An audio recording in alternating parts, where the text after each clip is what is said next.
Brad, kinasuhan ni bilyonaryo Enrique Razon si Congressman Kiko Barsaga ng cyber libel. Ngayon ayon sa Inquirer, nagpost daw si Congressman Kiko Barsaga ng accusatory post kay bilyonaryo Enrique Razon. Sinasabi ni Congressman Kiko Barsaga sa kanyang post noong January 9 na mastermind daw ng corruption sa Congress tong si Enrique Razon. Yun yung kanyang mga akusasyon. At naglagay pa siya ng hashtag na ikulong si Razon. Ngayon sinasabi daw ni Kiko Barsaga na si Enrique Razon daw sa kanyang aligasyon ang nagsuhol sa mga kongresista para iboto si Speaker Martin Romualdez para sa 20th Congress. Ngayon naman, sumagot naman ang bilyonaryo na si Enrique Razon na dine-deny itong mga aligasyon na to at sinasabi niya wala ngang kalaban tong si former Speaker Martin Romualdez para sa 20th Congress, bakit magkakaroon pa ng suhulan? Ngayon naman, kinasuhan niya tong si Congressman Kiko Barsaga ng cyber libel at may 110 million na damages na kiniklaim niya. Ngayon, bumanat pa tong si Congressman Kiko Barsaga na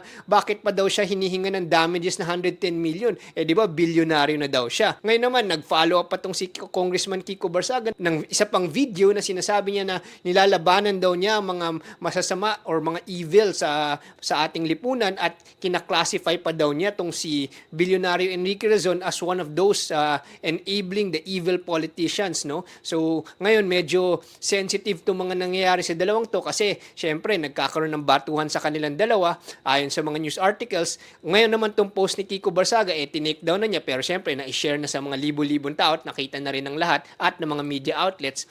Ngayon naman, let's talk about the details of this. First, when does a congressman become libelous? Kasi may alam natin na ang mga congressman, usually marami silang mga immunity kapag may mga sinasabi silang medyo questionable statements. Pag sinabi nila to during their congressional speeches or during their deliberation sa debate nila sa Kongreso or during the hearing, pwede siyang ma-immune doon sa ganitong mga klaseng kaso. May immunity yon.